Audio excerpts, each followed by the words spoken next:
Past legacies.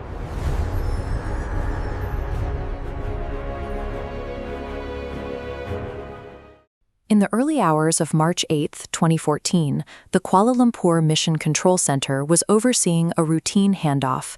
MH370, carrying 239 people, was preparing to exit Malaysian airspace and enter Vietnamese jurisdiction.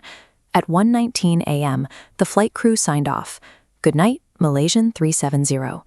2 minutes later, at 1:21 a.m., the aircraft's transponder stopped broadcasting. The blip simply vanished from civilian radar screens. A Boeing 777 is a 300-ton complex of interconnected sensors and transmitters. In an era of global GPS and constant connectivity, the sheer physical scale of the aircraft should make it nearly impossible to lose. The vanishing occurred at Aigari, the border between Malaysian and Vietnamese airspace. At this transition point, primary communication systems were manually deactivated. Immediately after, military radar captured the plane executing a sharp turn, flying back across the Malay Peninsula toward the Strait of Malacca. The timing and location of these maneuvers suggest a calculated use of a radar blind spot.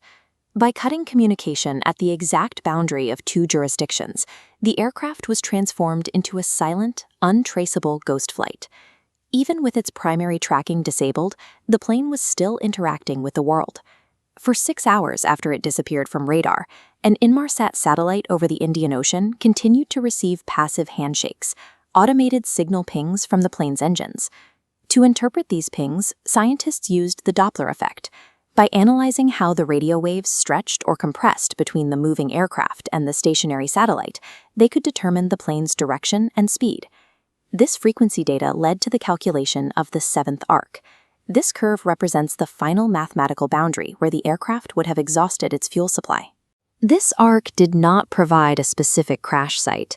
Instead, it pointed toward a vast, remote stretch of the southern Indian Ocean, a region defined by crushing depths and violent surface conditions. You don't just want to know what happened, you want to understand exactly why our world is the way it is today. To help us keep uncovering these deep historical dives, please leave a like and subscribe to Past Legacies. It's not just about looking back at the past, it's about discovering the very foundations of our future. Past Legacies. Unearth the truth. This signal analysis provided the only empirical evidence for the plane's final hours, forcing the global search effort to move thousands of miles away from its original flight path. Searching the seafloor required the use of side-scan sonar to map terrain that had never been seen before. Submersibles scanned through total darkness, searching for debris among underwater volcanic ranges and deep trenches. Despite these efforts, the search became the most expensive in aviation history. Massive private missions, including those by Ocean Infinity as recently as early 2026, concluded their operations without locating the main fuselage. While the fuselage remained hidden, physical evidence did eventually surface. In 2015, a part of the wing known as a flaperon washed up on the shores of Reunion Island, thousands of miles from the search zone. Ocean current modeling explained this discovery.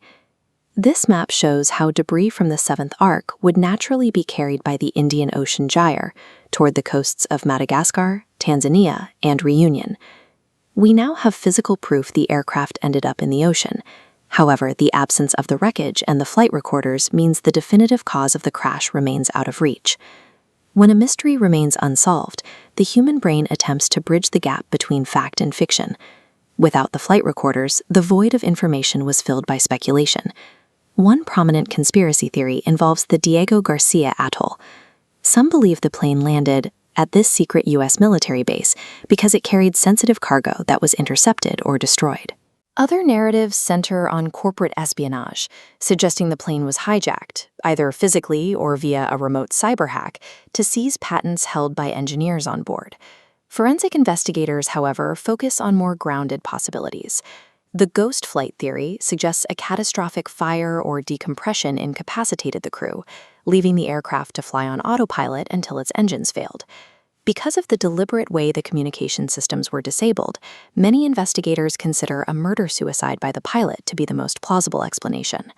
Forensic analysis of the captain's home flight simulator revealed a deleted flight path that mirrored the aircraft's actual detour into the southern Indian Ocean. This suggests a pre-planned route into the most remote waters on Earth. The final moments are still debated. Investigators are divided on whether the plane entered a high-speed, uncontrolled death dive or was glided onto the water in a controlled ditching intended to keep the wreckage intact. Without the black boxes to confirm pilot inputs or cabin conditions, we are left to weigh the evidence between a mechanical failure and a human one. While the case of MH370 remains open, its impact on aviation safety is absolute. The disappearance forced an overhaul of how the world tracks its aircraft. Global standards now mandate that the underwater locator beacons on black boxes must have a battery life of 90 days, tripling the previous 30-day requirement. Additionally, all commercial flights over oceans are now required to automatically report their position every 15 minutes, ensuring a continuous stream of data that does not rely on manual pilot activation. By tethering every aircraft to this automated reporting loop, the industry has significantly reduced the possibility of a heavy jet moving through the world's airspace unnoticed. The lessons of MH370 have rewritten the rules of tracking to ensure that the silence of 2014 remains a singular event in aviation history.